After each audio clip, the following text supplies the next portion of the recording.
शुक्लांबरधरं विष्णुं शशिवर्णं चतुर्भुजं प्रसन्नवदनं ध्यायेत् सर्वविघ्नोपशान्तये। ॐ सहना भवतु सहनौ भुनक्तु सह वीर्यं करभावहै तेजस्विनावधीतमस्तु मा विद्विषावहै। ॐ शान्तिः शान्तिः शान्तिः। अगजानन पद्मार्कं गजाननमहर्निशम् अनेकदन्तं भक्तानाम् एकदन्तमुपास्महे। श्रीमहागणपतये नमः।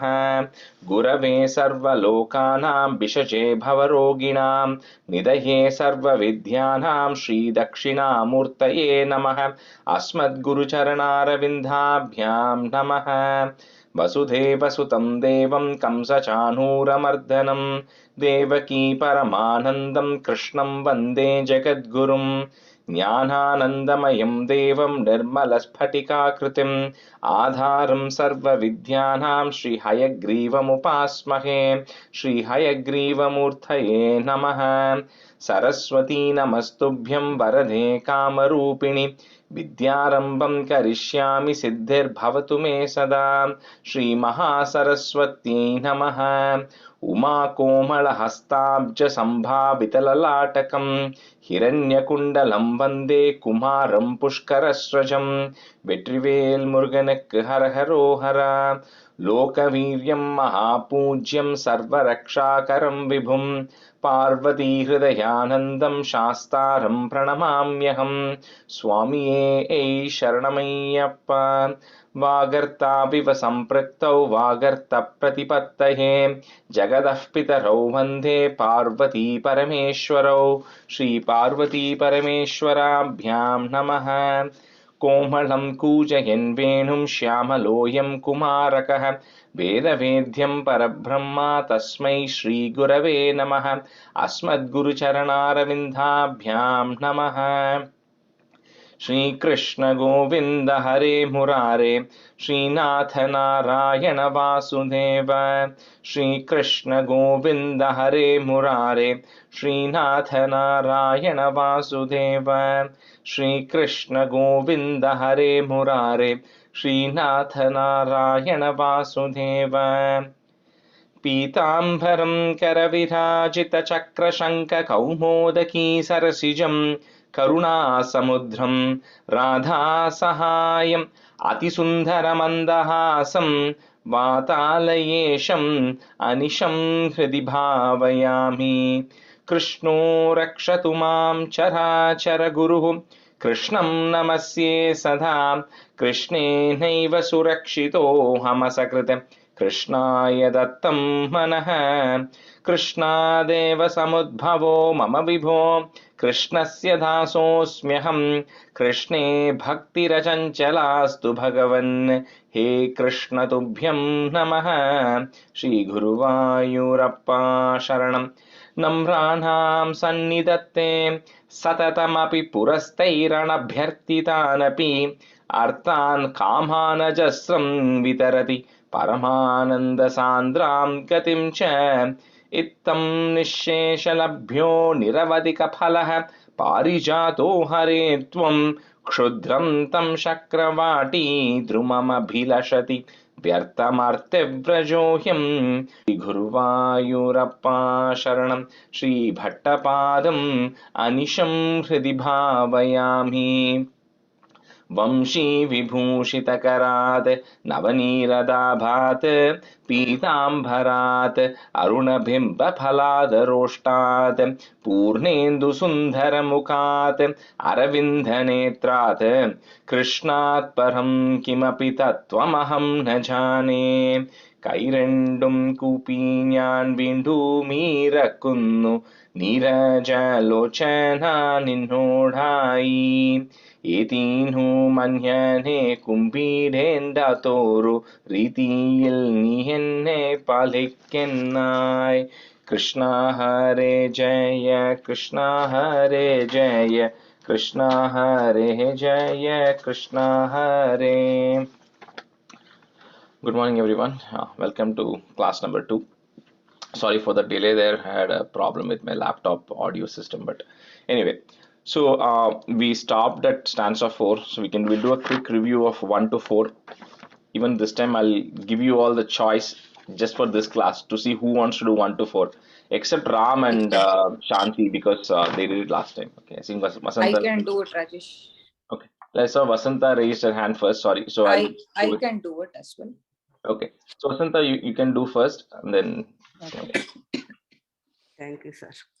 सान्द्रानन्दावबोधात्मकमनुपमितं कालदेशावधिभ्यां निर्मुक्तं नित्यमुक्तं निगमशतसहस्रेण निर्भास्यमानम् अस्पष्टं दृष्टमात्रे पुनरुरुपुरुषार्थात्मकं ब्रह्मतत्त्वं तत्तावद्भाति साक्षात् गुरुपवनपुरे हन्ता भाग्यं जनानाम् एवं दुर्लभ्य वस्तुन्यपि सुलभतया हस्तलब्धे यदन्यत् तन्वा वाचा धिया वा भजति बत जनः क्षुद्रतैव स्फुटेयम् एते तावद्वयं तु स्थिरतरमनसा विश्वपीडापहत्यै निःशेषात्मानमेनं गुरुपवनपुर निःशेषात्मानमेनं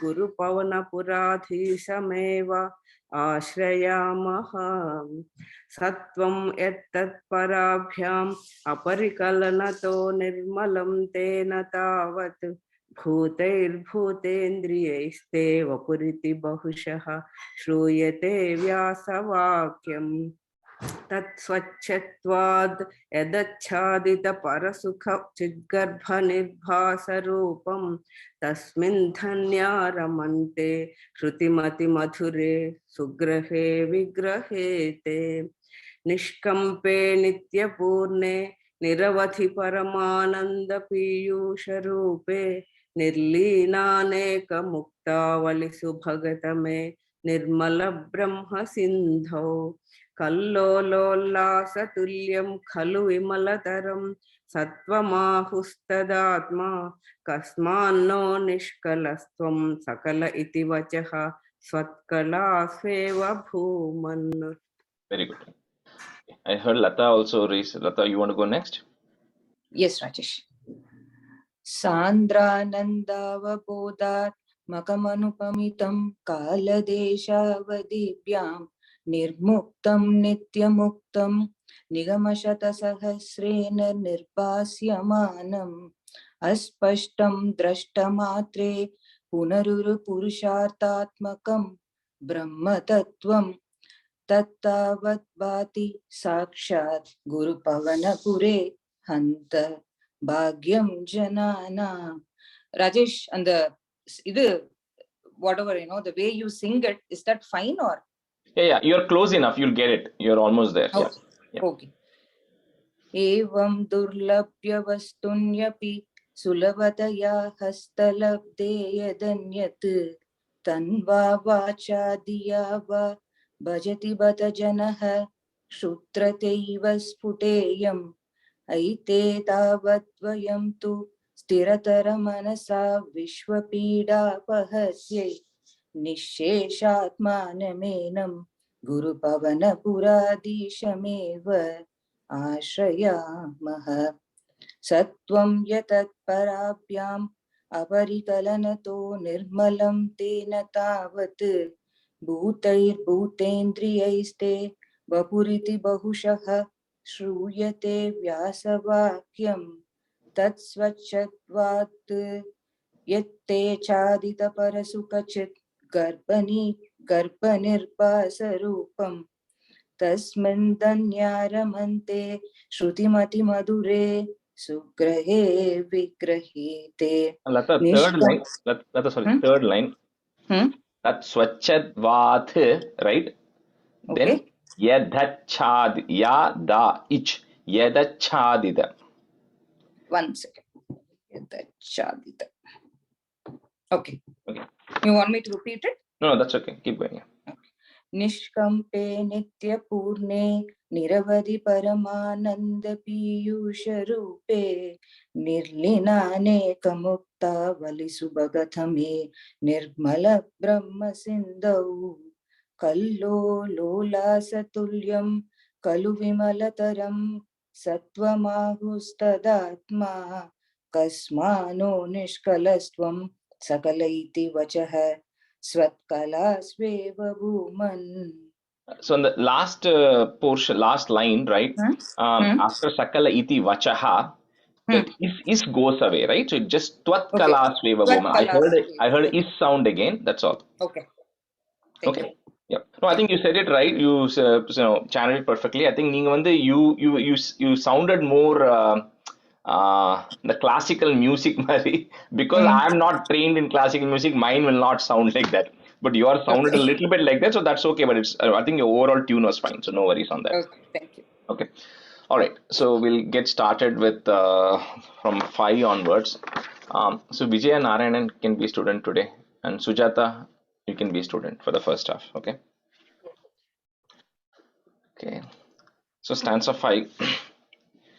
निर्व्यापारोऽपि निष्कारणमज भजसे यत्क्रियाम् ईक्षणाख्याम् तेनैवोदेति लीनाम् प्रकृतिरसति कल्पापि कल्पादिकाले तस्या संशुद्धमंशं कमपि तमतिरोधायकं सत्त्वरूपं सत्त्वं धृत्वा दधासि स्वमहिम विभवा कुण्ठवैकुण्ठलोकम्.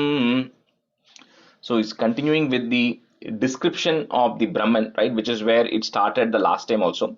So first he starts off with Aja. Aja means the one who does not have any birth, right? So that is important because when we start comparing, right, between us mortals, humans, anybody with the Brahman, Brahman cannot have a birth, because if the Brahman has a birth and the death, then the question comes is what happens between that point, right? So it cannot logically not be possible. Now you can ask, how can he always be alive, which is a valid question, but the opposite also cannot be true, that somebody doesn't exist at all, right? So here it says you don't have any birth. So all these incarnations where people talk about is just you coming and going at certain points in time, right, with certain energy. That's all it is. So you don't have any birth or death, number one.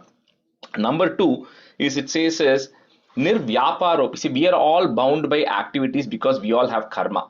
So whether we like it or not, we are bound by that. As a father, you have to then take care of your children. As a wife, you have to take care of your family and everything. So that we are all bound by that karma. But this Brahman, it says you are not bound by any karma. Although you are there in every Atma, you are just a witness. You are not doing any of the work. The work is all done by the individual Atmas who are there. That is number two, another definition, characteristic of the Brahman.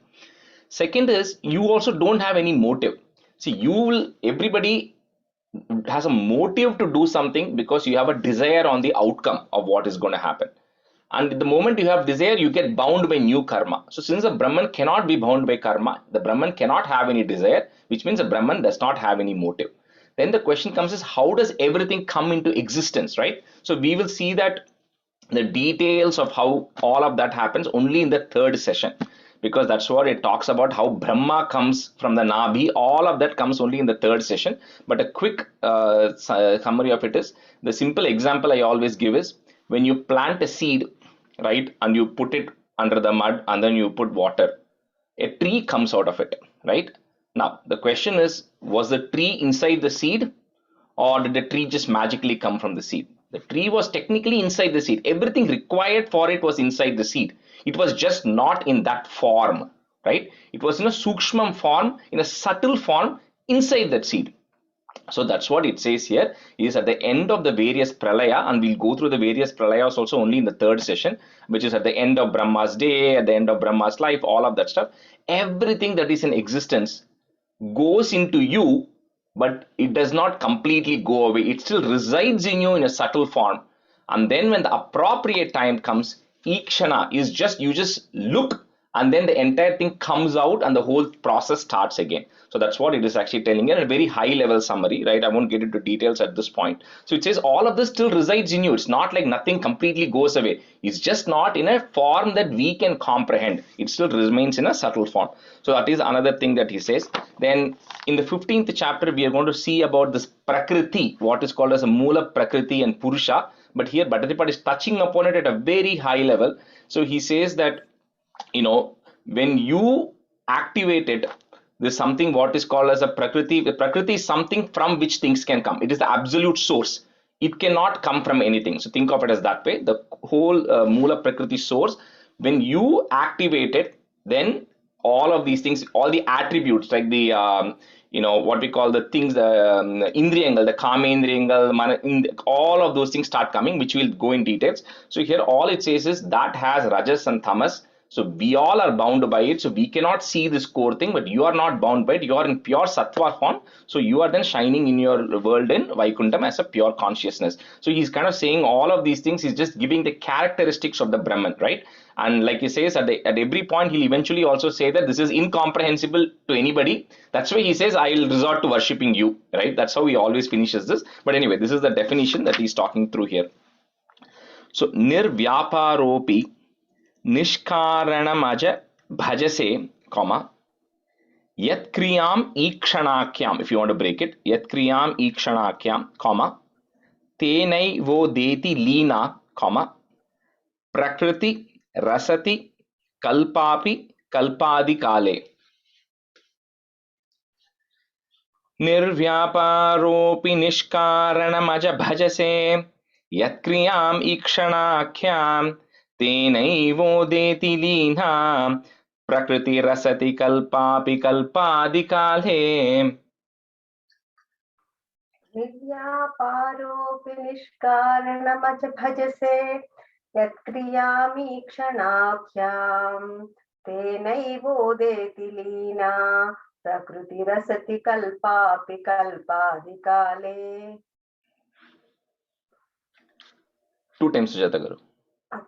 Nirvyaparopi nishkaranamaj bhajase yatkriyameekshanakyam tenaivo deti lina prakriti rasati kalpapi kalpadi kale.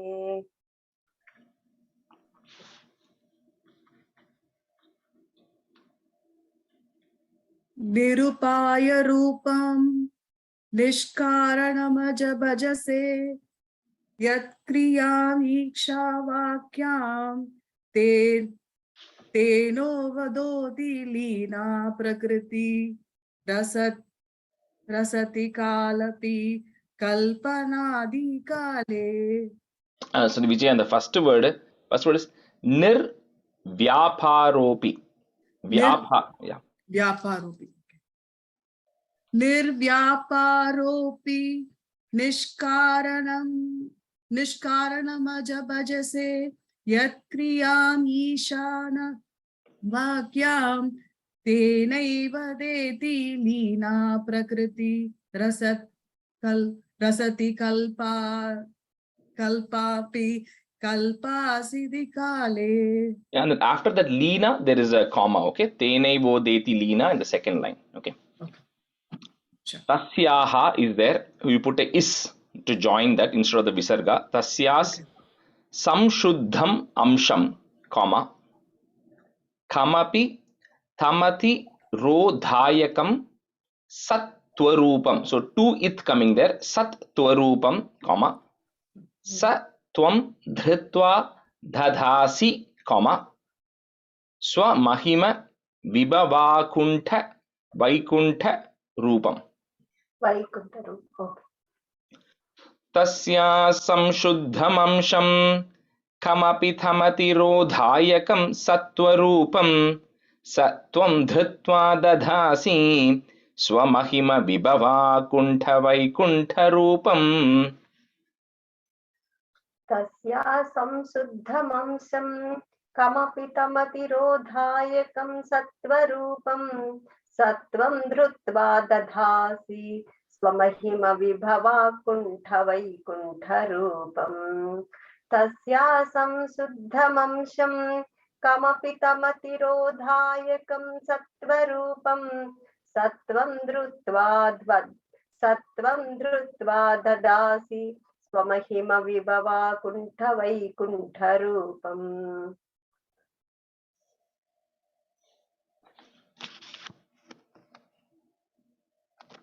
तस्या संशुद्धम् अंशं कमपि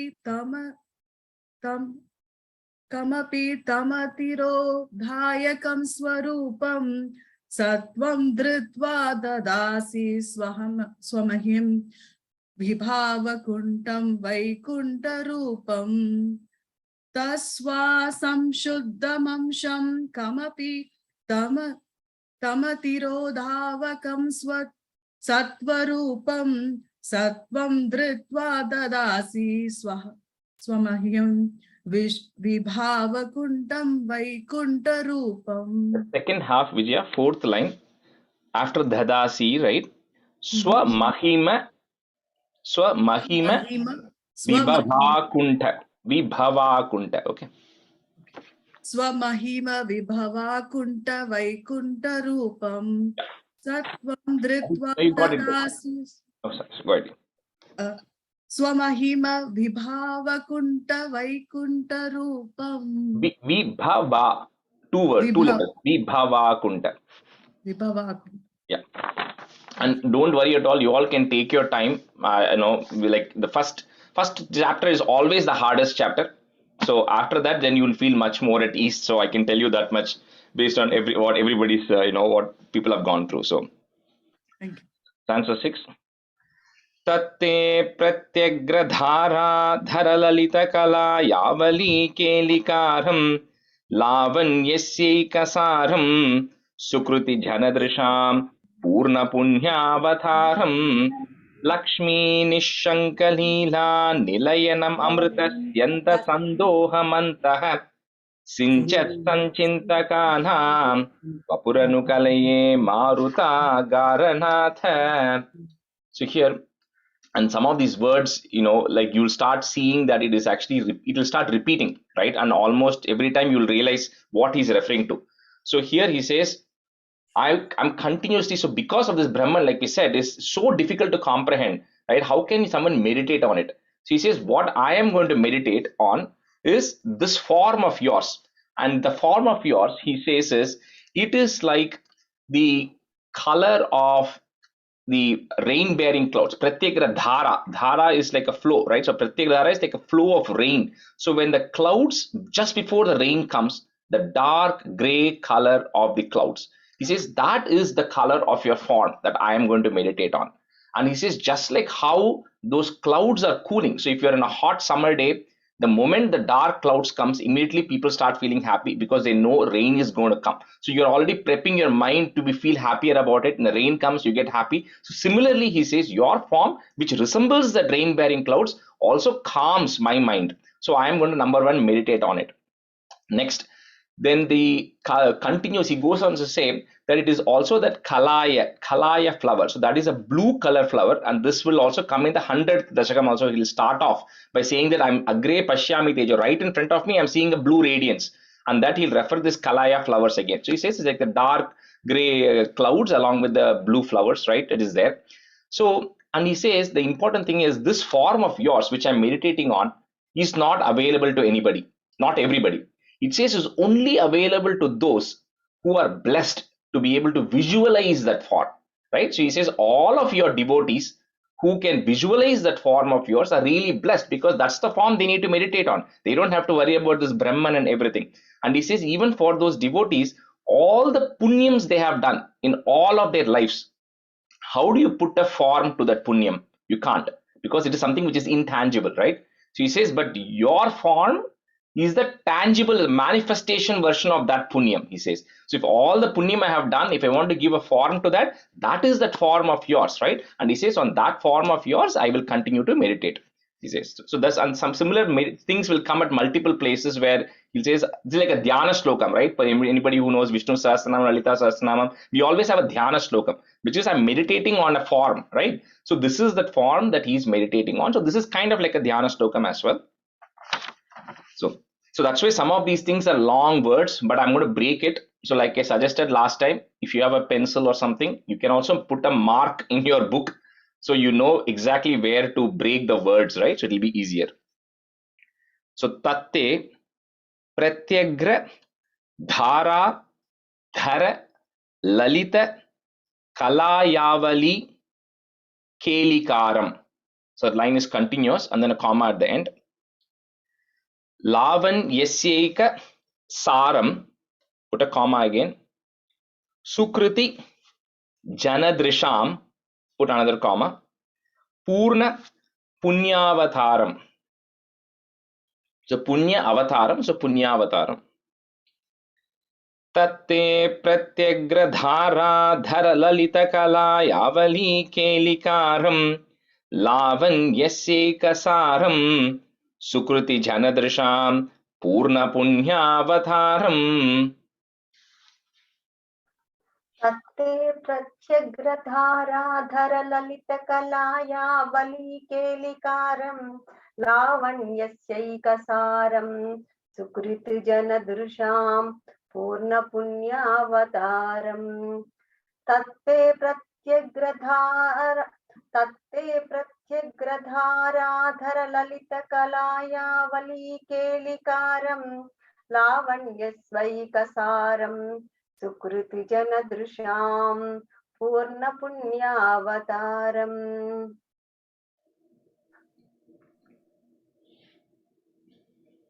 तत्ते प्रत्यग्रदारदार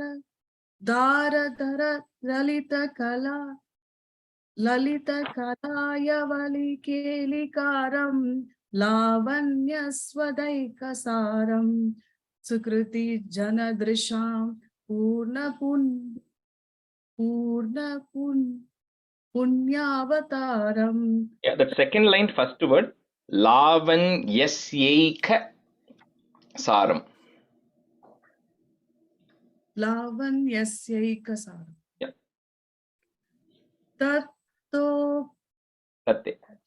Tatte pratyagradharadhara lalita kalayavali kelikaram lavanyasadaikasaram sukriti janadrisham purna punyavataram. You said two times, right? Yeah. Okay. Yeah. Lakshmi Nishanka Leela. So actually, this I forgot to say this. This also says that Lakshmi Devi is always residing in your heart, in your chest, right? So that is another thing is the form of meditation is talking about. So Lakshmi Nishanka Leela Nilayanam Amrita. So that ma that is there, if you want to break it, you can put a im and a a for ease. So Nilayanam Amrita Syanda Sandohamantaha. Okay, even that line is continuous, just comma at the very end. Sinchat Sanchintakanam. So in sound has to come because it's a half of a nya. So Sinchat Sanchintakanam, comma Vapuranu Kalaye Maruta Garanatha. So Maruta Garanatha is referring to the Lord of Guruvayur. Maruta Garanatha. Lakshmi Nishankalhila Nilayanam Amrita Syanda Sandohamantaha Sinchat Sanchintakanam Vapuranu Kalaye Maruta Garanatha. Lakshmi निःशङ्कलीला निलयनम् अमृतस्यन्दसन्दोहमन्तः सिञ्चत् सञ्चिन्तकानां वपुरनुकलये मारुतागारनाथां. Garanatha. Sorry, the last letter, not tha. Garanatha. Okay. I thought it's a dot is there in the tha. Okay, I thought that's tha. Lakshmi निःशङ्कलीला निलयनममृतस्यन्दसन्दोहमन्तः सिञ्चत् सञ्चिन्तकानां वपुरनुकलये मारुतागारनाथा.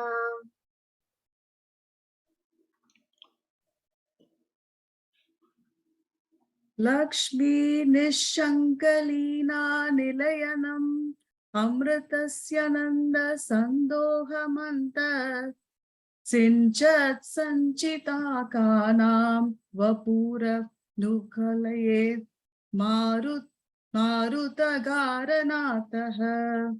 So the third line end there is a visarga. Okay, sandoham antaha. That the visarga sound comes. End of the fourth line there is no visarga, just garanatha. Garanatha. Lakshmi Nishankalina Nilayanam Amritasya Nanda Sandohamanta Antaha. Mantaha. There is an S in this book. Mantaha Sinchat Sanchita Kanam Vapuranu Kalaye Maruta Ghara Nata. Stanza 7. Kashtate srishti cheshta bahutara bhavake davaha jiva bhajam ityevam purvamalochitamajitmaya naiva madhyabhijane noche jivah katham va madhurataramidam twadvapuschidra netrai shrotraischa pitva parama rasasudham bodhipure rameran.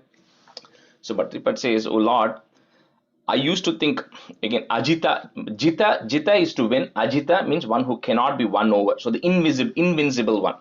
So he says, I used to think this Purvam Alochitam. I used to think before, right, that this creation of yours is just very cruel. He says, because right when you are born as a child, you have your own problems. You can't talk, you can't understand anything. Then even when you're going through all the years, and we all have been through the various years, and you realize every stage of your life you always have a problem, and everyone in this world always has a problem, right? So he says, I don't know why you created this cruel nature, where I used to think it was extremely bad. But then he says, now I understand why that you created this. He says, because if you had not created this, how can I, through netrai, through my eyes, and through shrotrai, through my ears, enjoy the essence, the nectar of your beauty, right? So of your form, which is so beautiful, I can only enjoy that through my eyes if I am born as a human and I can understand and contemplate it. And then similarly, all the shrotra, when I'm hearing all the great ways people are praising you, your stuti and everything, I can only enjoy that through my ears, because as a human, we are able to say that and we are able to listen to that. He says, now that's why I've changed my mind, because this is a blessing. Even though it comes with all of its challenges, this is a blessing, because without this, how will I be able to enjoy the pure bliss or revel in the supreme bliss of yours through my eyes and my ears, right? To revel in that.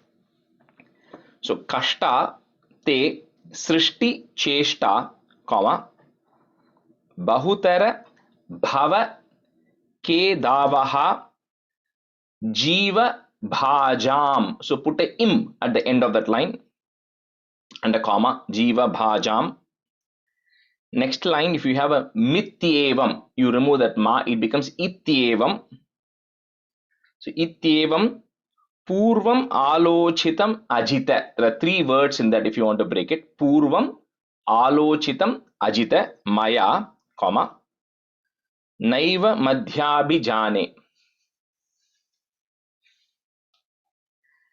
Kashtate srishti cheshta bahutara bhavakhedavaha jiva bhajam ityevam purvamalochitamajitmaya naiva madhyabhijane.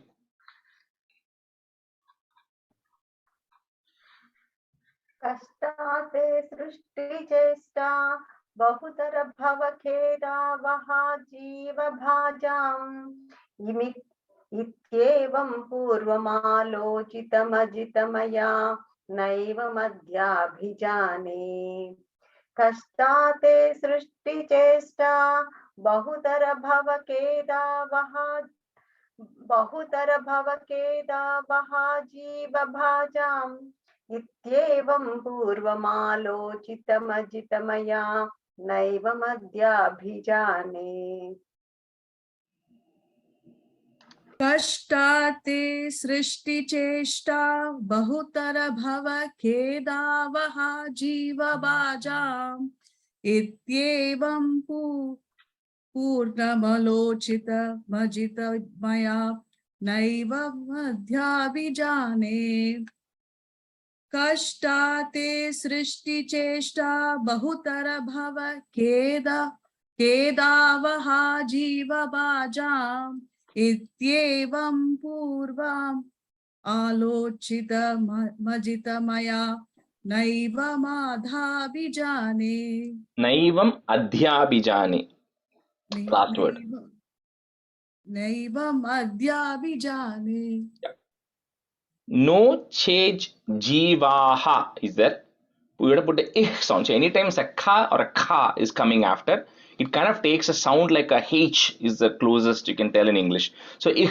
So no che jivah katham va, comma, madhura taram idam, tvad vapush chidra sardram. So multiple ir sounds coming there. Tvad vapush chidra sardram, comma, netraihi is there, put a ish to join, netraish shrotraish cha pitva, comma, parama rasa sudham bodhipure rameran. No che jivah katham va madhurataramidam twadvapuschidra sardram netraish shrotraish cha pitva parama rasa sudham bodhipure rameran. नो चेज्जीवा कथं वा मधुरतरमिदं त्वद्वपुच्छिद्रसार्द्रं नेत्रैश्चोत्रैश्च पीत्वा परमरससुधां बोधिपूरे रमेरन् नो चेज्जीवा कथं वा मधुरतरमिदं त्वद्वपुच्छिद्रसार्द्रं नेत्रैश्चोत्रैश्च पीत्वा परमरससुधां बोधिपूरे रमेरन्.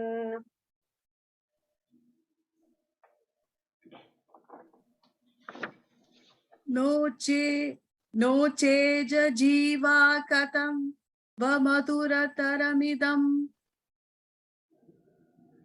Tvad vapush.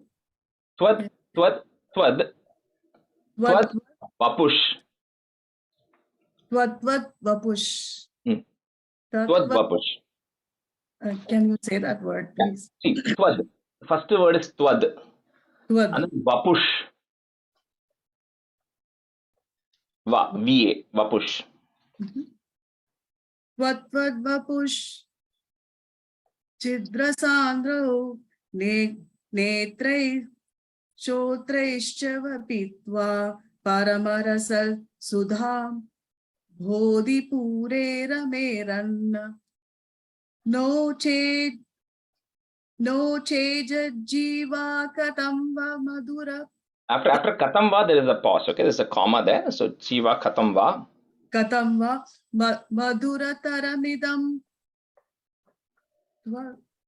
In which language text are you following?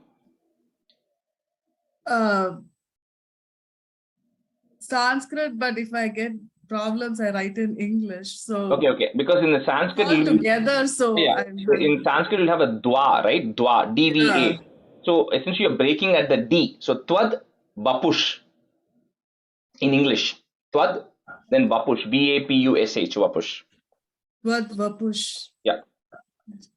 I'm sorry, No, that's okay. No, it's okay. Go ahead. Yeah. Tvad vapush chiddas rasaduram netreshotraisha pitva paramarasa sudha bodhipure rameran. Stanza 8. So the stanza 8 should be familiar because this is what we chant in the Dhyana Slokam, right? Last couple of classes. Nambranham sannidhatte satatamapi purastair anabhyartitanapi artan kamanajasram vitarati paramananda sandram gatim cha itham nisheshalabhyo niravadika phalah parijato hare tvam क्षुद्रं तं शक्रवाटी ध्रुममभिलषति Vyartamarte vrajohyam. So here he's comparing Krishna to the Kalpa Vriksha tree in Indra's garden. So Indra's garden has the god of heavens has like a couple of trees. One is a tree called Kalpa Vriksha, which is like a wish yielding tree. So anything it's good for your sensory enjoyments, right? You ask for it, it kind of yields that wish. So he's got a couple of such trees. So he says when then there is a Parijata tree, he says you are like the highest of the trees, which is the Parijata tree, because for a couple of things. This Kalpa Vriksha tree, if I go ask for something, if I say I want to eat something, then it might give me that, right? It's very materialistic. He says, however, you are like the Parijata tree, because you not only, even without me asking, you will not only give me what I want, you will give me way more than that. Second, for us, we don't have access to the Kalpa Vriksha tree. So no matter if we want it, we don't have access to it. So he says that is another problem. I don't have access to the tree, and it only gives me what I ask for. But for you, I have access to you, he says to Krishna. He says, I have access to you. Anybody can access you. There are no restrictions, right? So anybody can access you. You give way more than what this tree might give. And more importantly, you give the highest Purushartham, which is the Uru Purushartham, which is like a Dharma, Artha, Kama, Moksha. The Moksham, liberation, can only be given by you. So he says, when you can give more than what the Kalpa Vriksha tree does, and you can give even the liberation, and you are accessible, he says, why are people then going behind the Kalpa Vriksha tree and asking for things from the various gods? Or he's referring to Kalpa Vriksha tree or from anybody. He says, why are people going and asking for that? They should just be coming directly to you, because you will give more than what we want, and you'll also give liberation. So he said, I'm just kind of asking in a sarcastic way, why are people going and asking for the Kalpa Vriksha tree when it can be very, very limited and it's not accessible either? So Namranam Sannidhatte, comma, Satatam Api. So the next word, right, at the very end of that word, end of that sentence, put a short p, pi. So abhyartitanapi, and then put a comma, and then I'll break that word for you. So if you, there's only one way to break that word, which is at the ra, which comes. So purastair anabhyartitanapi, if you want to break it, or you can say it together as well, but that's the only place to break it. Can you repeat it? Yeah. Namra. Purastair anabhyartitanapi. Okay, short p, okay, and then a comma. Oh, there is a P at the end. Yeah, you just change it, because the next line you'll have a pya, right? Oh, You have okay, a pya at the end, right? So either you say it continuously, or if you want to break it, it becomes a p, and the next line becomes a a. So the pya becomes a. So arthan, next line, arthan kamana jasram vitharati, and then a comma, paramananda sandram gatimcha. Namranam sannidhatte satatamapi purastairanabhyartitanapi arthan kamanajasram vitarati paramananda sandram gatim cha. Namranam sannidhatte satatamapi purastairanabhyartitanapi ardhan kamanajasram vitarati paramananda sandram gatincha. Namranam sannidhatte satatamapi purastairnabhyartitanapi ardhan kamanajasram vitarati paramananda sandram gatincha.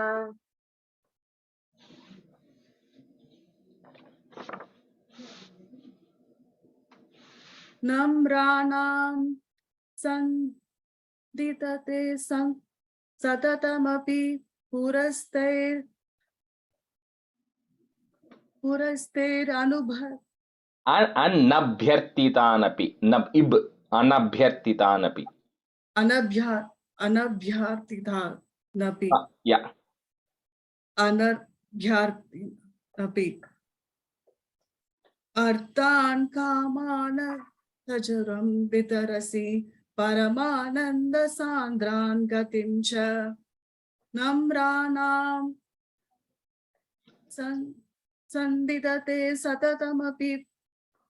Satatamapi Purastair Anubhayati Napi anabhyartitanapi. Anabhya. N-A-B-Y-A.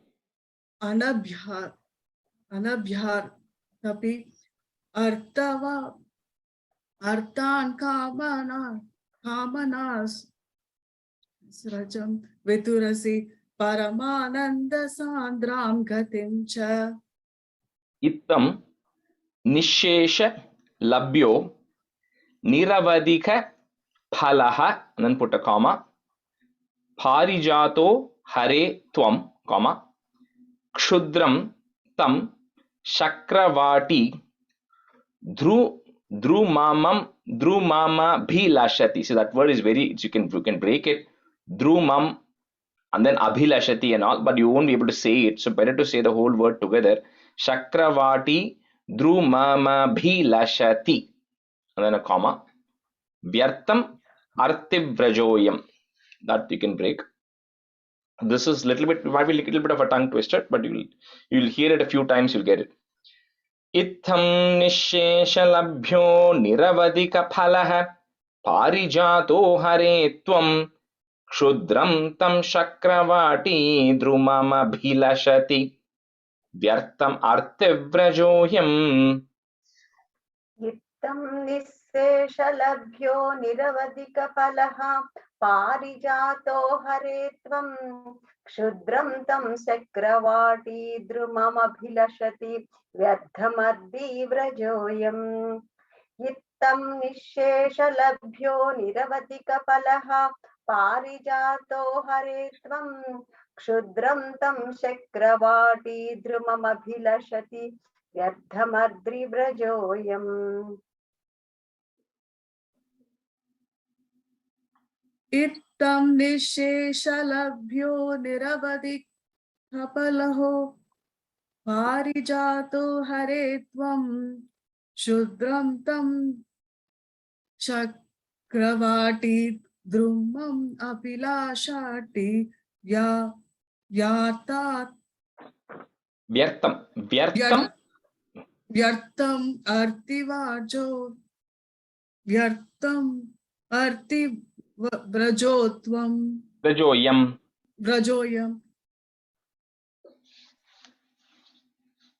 Ittam nisheshalabhyo niravadikhalpalaho parijato hare tvam shudram tam shakraviradhruvam abhilashati vyartamartirvarajoyam. Okay, we'll switch since we're halfway. So I think for those who are following Sanskrit, Telugu, whatever language, right, or English also, you pretty soon figure out which language you are able to say, because this one, especially Sanskrit, since it's written in Sanskrit, if you have a good handle on Sanskrit, it's very easy. Otherwise, it'll become very difficult because the words are all long, right? And that's why I try to break it with Sandhi. So if you generally understand the Sandhi rules, you'll be able to get it. But otherwise, you follow English also is pretty okay in most cases, because when I'm breaking the words, you can just put my son learned it completely in English only. He has no idea of Sanskrit, right? So you can generally learn it that way also in English. So you feel what you are comfortable with, right? Like you said, Vijay, if you want to keep both in parallel, and then you'll get used to it. And once you get used to it, then the next 12th chapter and all is pretty easy. Some chapters are hard. So, okay, we'll switch now. Padma Garu, you can be a student. Okay. And then let me just see. I think some people are not here today. And Ramya, you can be a student. Okay. Stanza 9. Karunyat kamamanyam dadati khalu pare swatmadastvam visheshate aishwaryadishatenye jagati parajane swatmanopishwarastvam त्वयि उच्चैरारमन्ति प्रतिपदमधुरे चेतनास्फीतभाग्याः त्वं चात्मा राम एवेति अतुलगुणगणाधार शौरे नमस्ते. So Shaure, that word will come, refers to Krishna because he's part of the Shauri clan. So Vasudeva is also called Shauri. So that's why Shaure means one who's part of that clan. So he says here that all the other gods, right? He says, okay, first of all, Brahman itself, like we said, is formless, does not have any form. So it's only us, or for the benefit of us, we create different forms, or people. The Brahman takes different forms for different purposes. So whether you want to call it Shiva, Durga, whatever it is just various energy manifestations of the Brahman.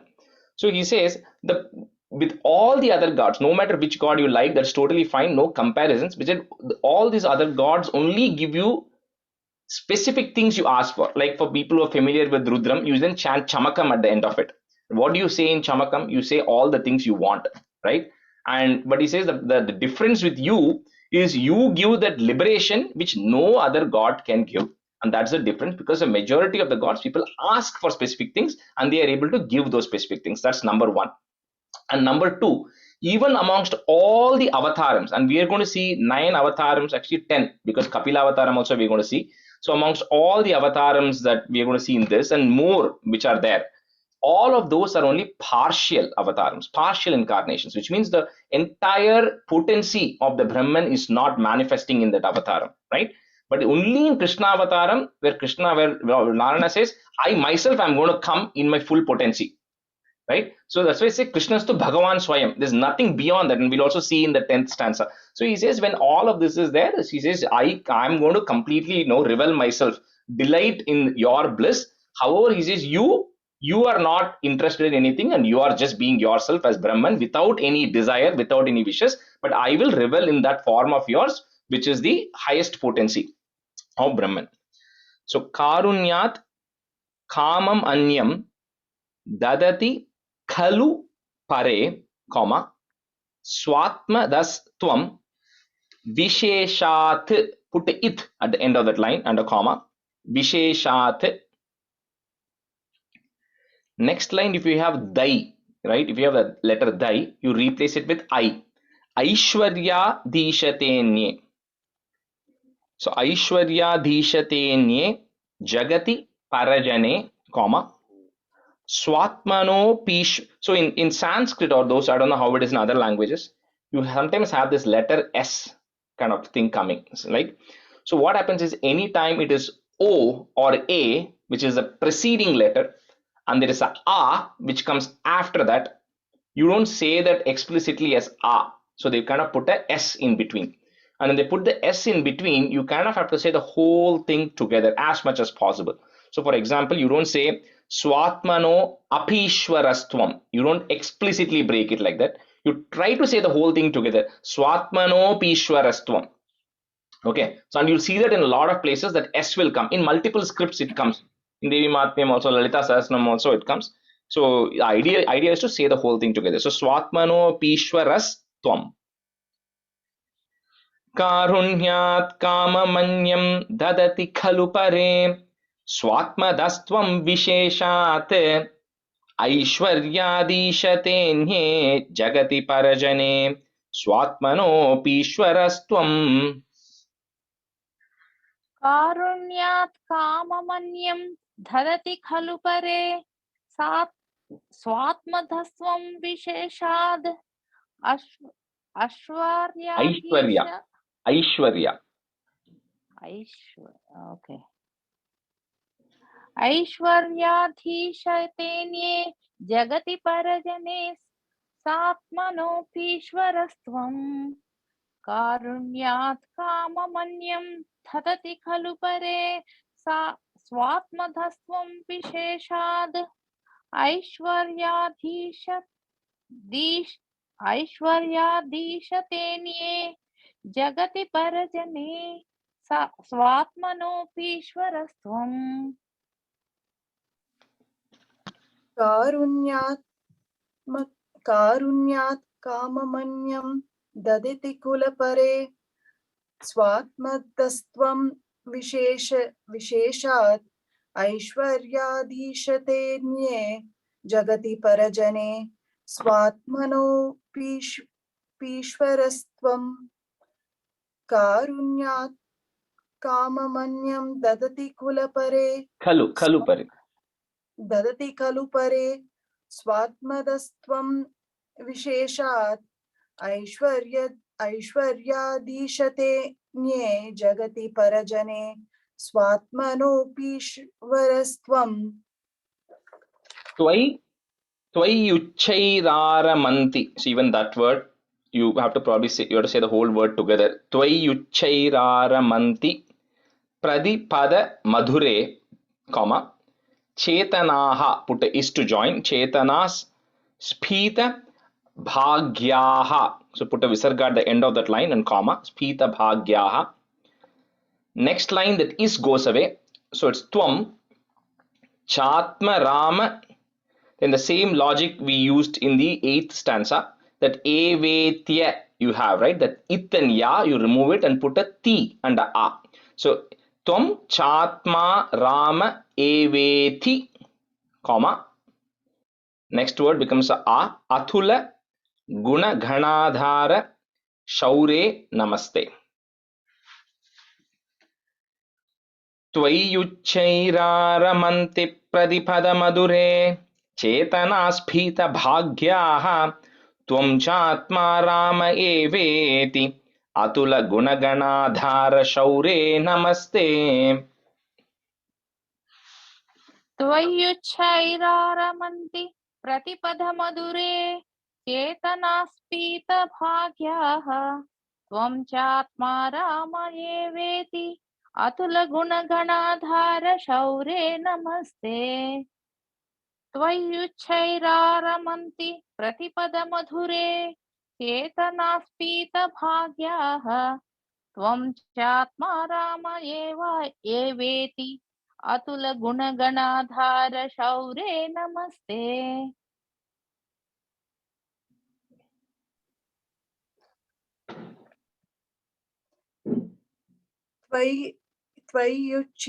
Yuchairamanti Pratimadhure Chetanaha Svitabhagyaha Tvam Chatma Rama Eveti Atula Gunaganadhara Shaure Namaste. Ramya, on the third line where Chetanaha is there, right? You replace that visarga with the is letter. So Chetanas Spita Bhagyaha. Tvayuchairamanti Pratipadamedhure Chetanasvi Tabhagyaha Tvam Chatma Rama Eveti Athula Gunaganadhara Shaure Namaste. Stanza 10.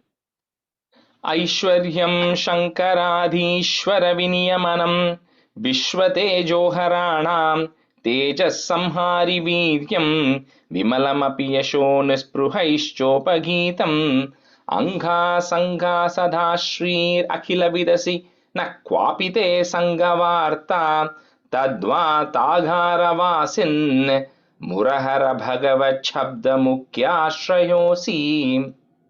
One of the very few chapters where at the end Bhattacharya does not request saying, please eradicate my sins or please eradicate my ailments and diseases. He normally says it at the end of every chapter. This is one of the few chapters because here his focus is on this, the glory of the Lord. So when you're trying to praise somebody, you should not come and put your own self-interest in there saying, please also cure my sins and please also eradicate my diseases, right? So he's purely talking about the glory of the Lord.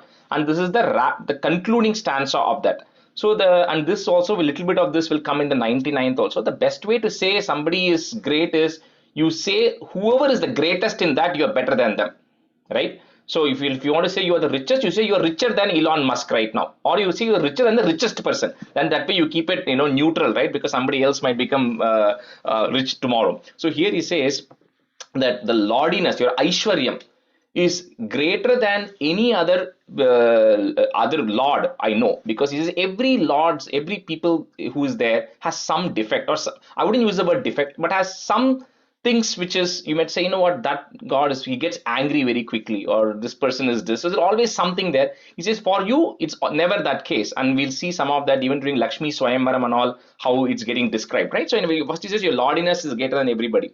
Second, he says that even the Vimalam, even sages who have no desires, right? The sages who have quit everything, who have absolutely no desires, even they feel like praising your fame. So they generally do not praise anything, they do not want anything, but even they feel like singing your fame. So that is kind of a saying that even people who have no desires like you, right? So that he keeps on going and comparing, saying that Lakshmi Devi is there. Shri Akhila Vidasi. Shri is referring to Lakshmi Devi, who resides in your heart. So that whole prosperity is already sitting with you, right? Lakshmi Devi is there wherever you are because she's sitting on you, on your chest. So it's automatically there. So he says the word Bhagavan.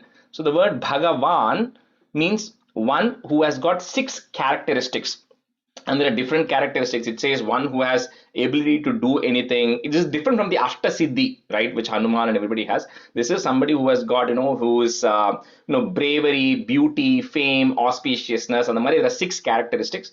She says when I put the checklist and map everybody, you are the one who checks all the boxes.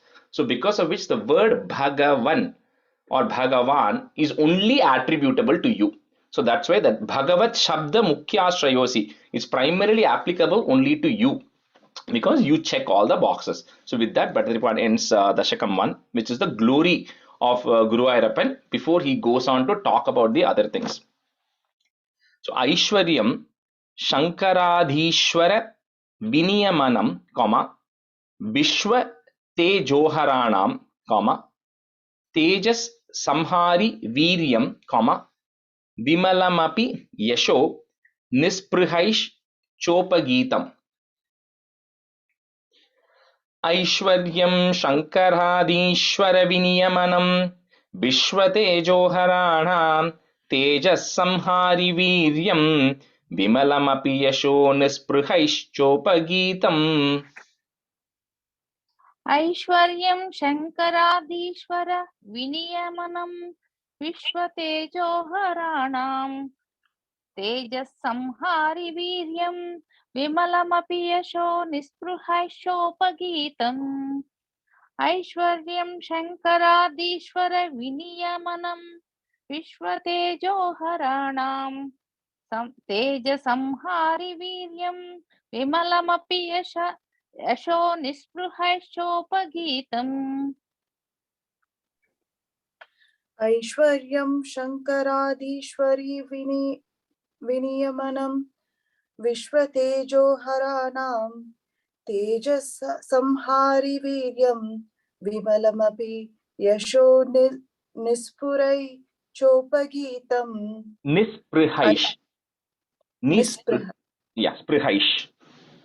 निस्पृहैश्चोपगीतम् ऐश्वर्यं शङ्कराधीश्वर विनियमनं विश्वतेजोहराणां तेजसंहारि वीर्यं विमलमपि यशो निस्पृहैश्चोपगीतम्.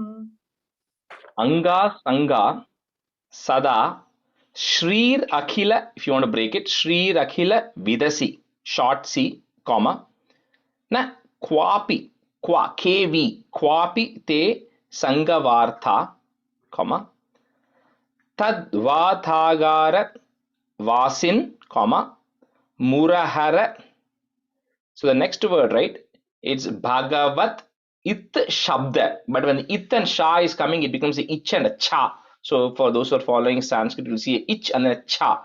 Right? So you kind of say it that way because the words are coming to letters are coming together. So Bhagavat Shabda Mukhya Shrayosi. Angha Sangha Sada Shri Rakila Vidasi Na Kwapite Sangavarta Tadvatagara Murahara Bhagavat Shabda Mukhya Shrayosi.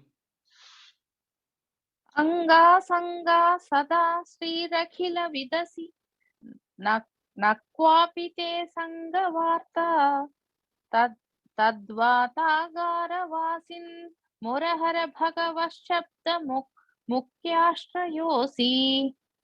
Anga Sanga Sada Srirachila Vidasi Nakwapite Sangavarta Tadvatagara Vasin Murahara Bhagavat Shabda Mukhyaashrayosi.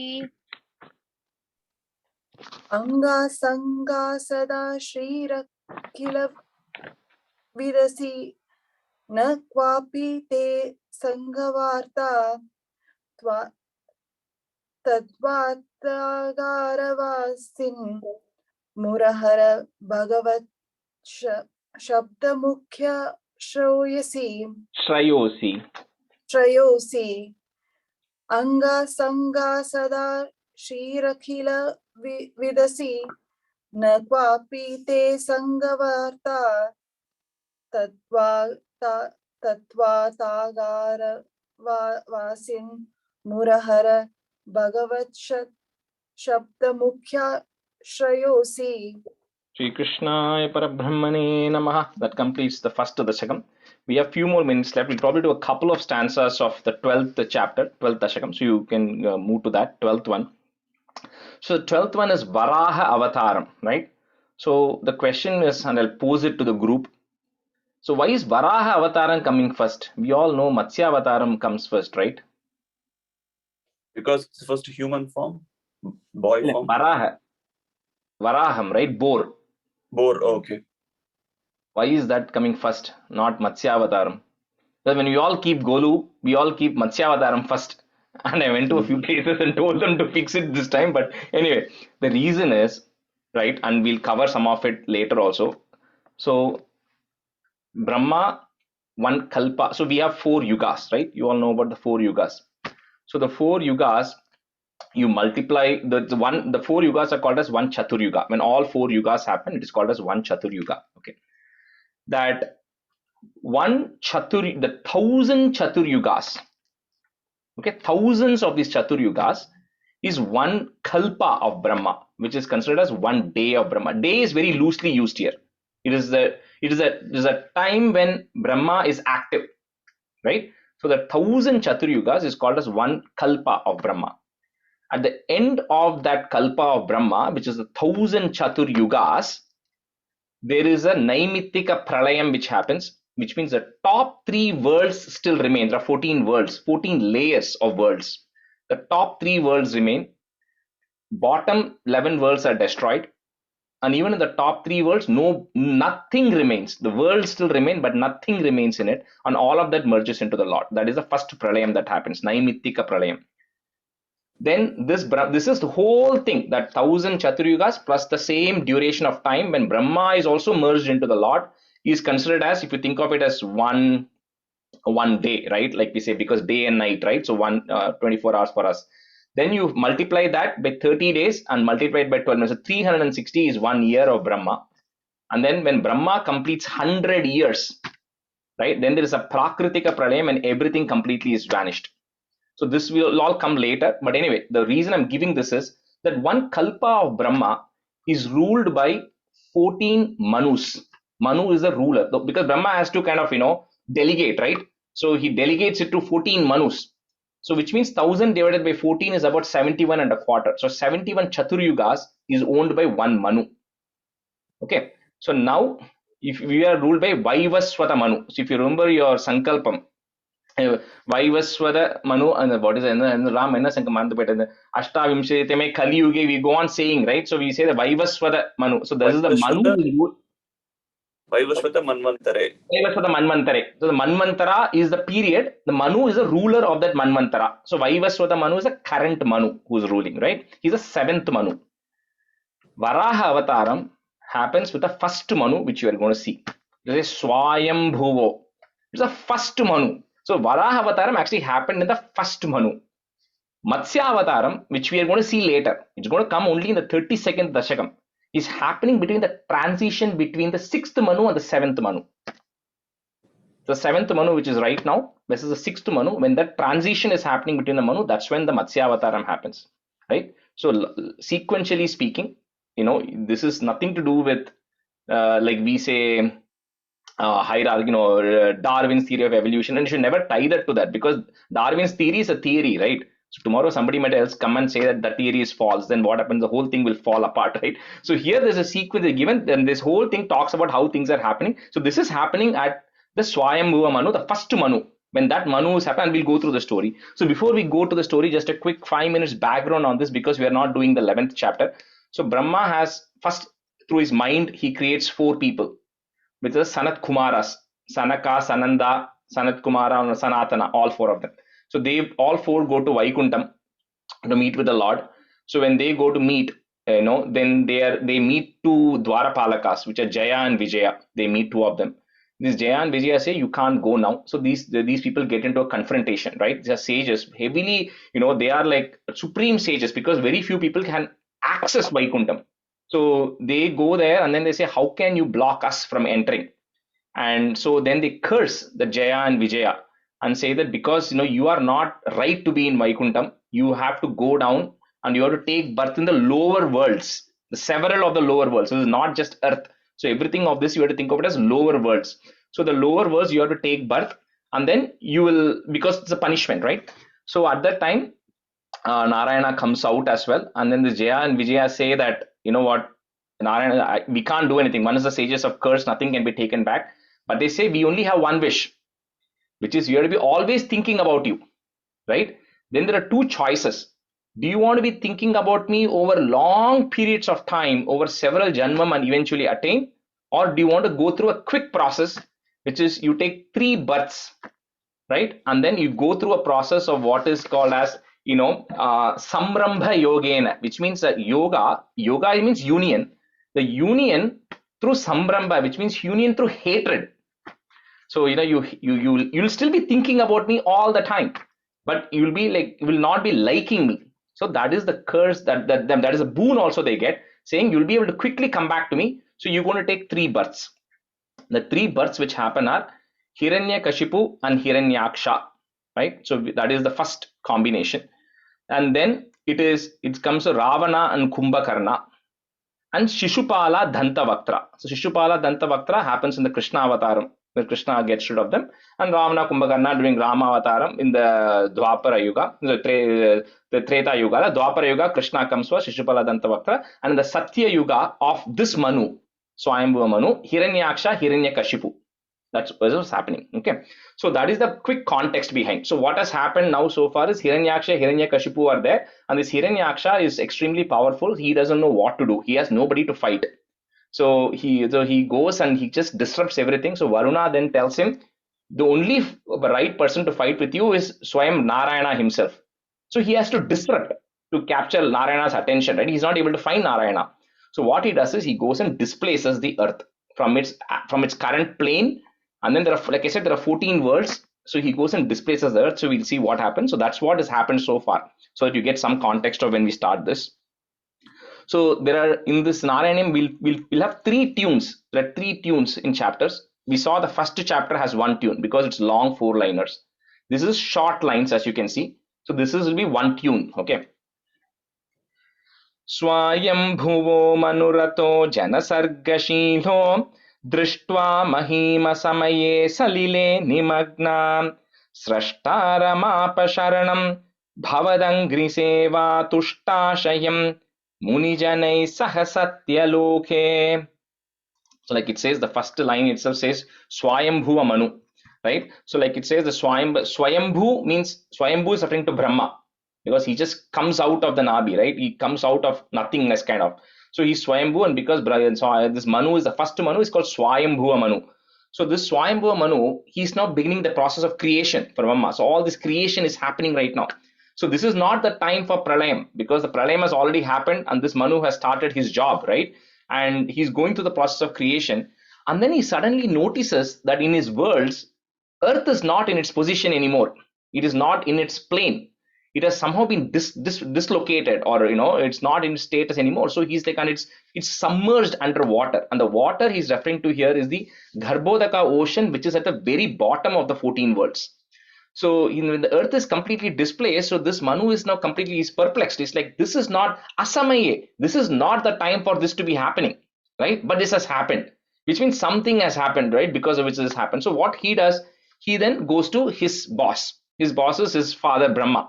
And here father is also a very loosely used word, because all of these people come from the mind and various, Brahma thinks about them, that's all, right? And these people come. So they're not necessarily father, son, Mari, but we loosely use that word. So he goes to Brahma and says, I need help. So now Brahma also is saying, yeah, this is completely unexpected, right? So this is not the time. But then what Brahma was doing is Bhavad Angri Seva. Brahma is always contemplating on your feet. So Brahma was in meditation when Swayambhu Manu goes to Brahma. So this one we'll do all 4 lines together because it is short thing. So Swayambhuvo Manuratho Jana Sarga Shilo, comma, Drishtva Mahima Samaye Salile Nimagnam, comma, Srashtara Mapa Sharanam, and then you put a comma after Sharanam. Bhavadangri Seva, and then put a plus. Bhavadangri Seva Tushtashayam, and then put a comma. Tushtashayam. Muni Janaihi is there, then put a is to replace that Visarga. Muni Janais Saha Satyaloke. He goes along with several other sages who are also Brahma's quote unquote children to Satyaloka where Brahma is residing. Swayambhuvo Manuratho Janasargashilo Drishtva Mahima Samaye Salile Nimagna Srashtaramapa Sharanam Bhavadangri Seva Tuštashayam Munijanai Saha Satyaloke.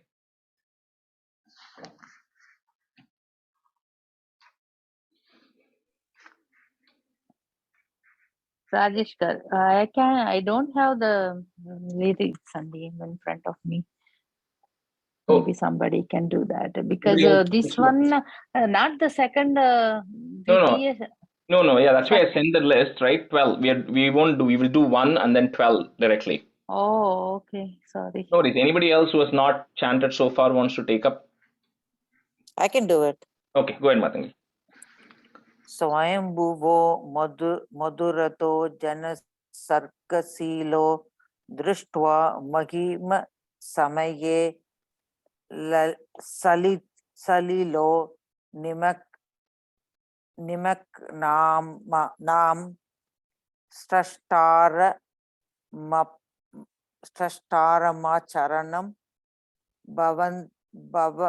Bhavatangri Seva Tuštashayam Muni Janas Saha Satyaloke. The first line is Manuratho. Manuratho, okay. Yeah. Swayambhuvo Manuratho Jana Sargasilo Drishtva Mahima Samaye Salilo Nimaknam. Salile Nimagna. Salile, sorry. Nimaknam Strashtara Mapacharanam Bhavatangri Seva Dushtasayam Muni Janas Saha Satyaleke. Loke, last letter.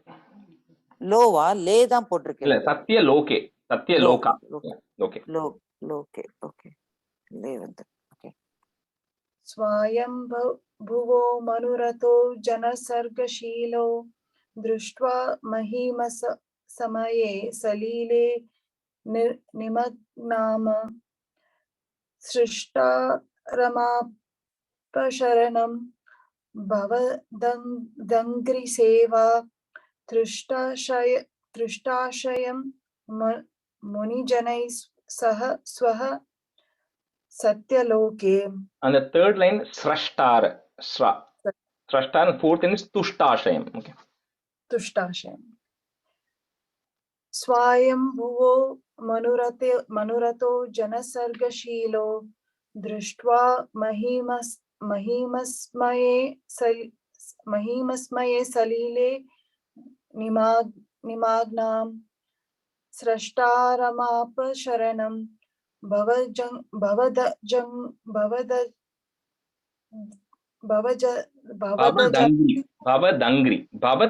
So Bhavadangri.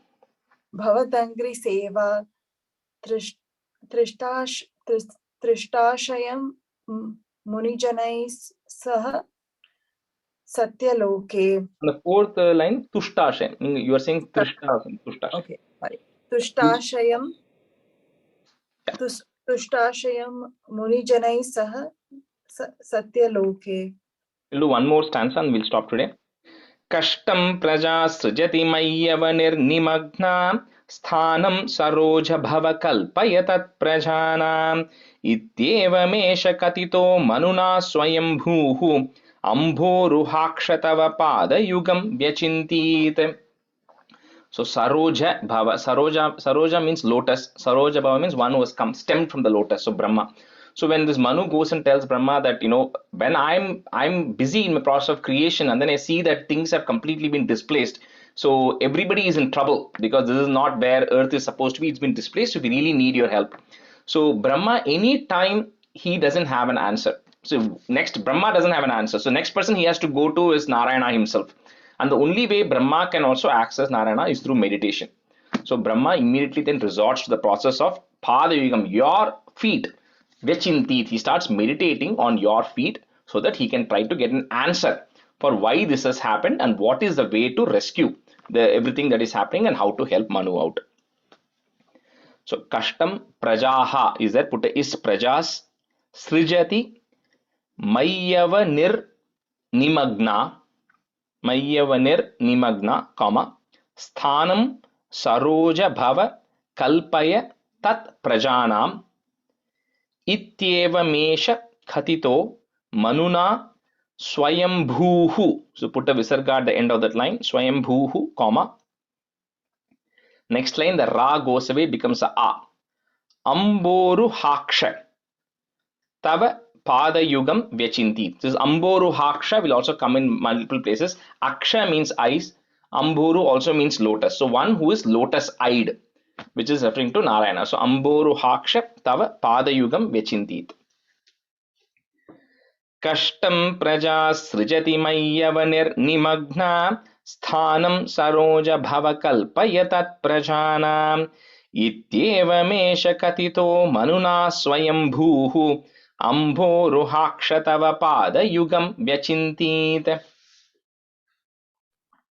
Kashtam prajas Shrutiji Maya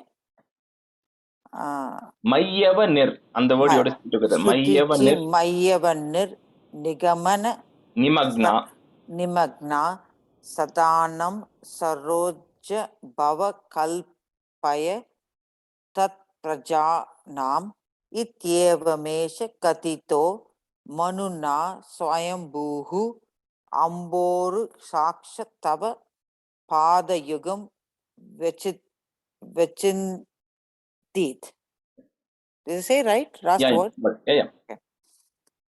Kashtam Prajashruti Mavya Mayyava. Maya. Okay. Mayava Nir Nigamana Sadanam Saroja Bhava Kalpaya Tat Prajanam Ityeva Mesha Katito Manuna Swayambhuhu Amboru Sakshatava Padayugam Vechintit. Kashtam praja srijati mayyavanir nimagna sthanam saroja bhava kalpaya tat prajanam ityevamesha katito manuna swayambhuhu amboruhasha aksha tava padayugam vyachintit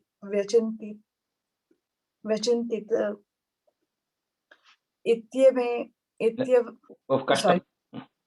Kashtam praja srijati mayyavanir nimagna sthanam saroja bhava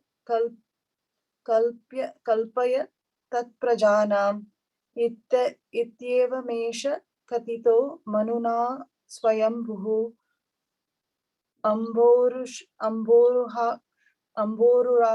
amboruaksha tava padayugam vyachintati. Shri Krishnaya Parabrahmane Namaha. So we'll end the class here today.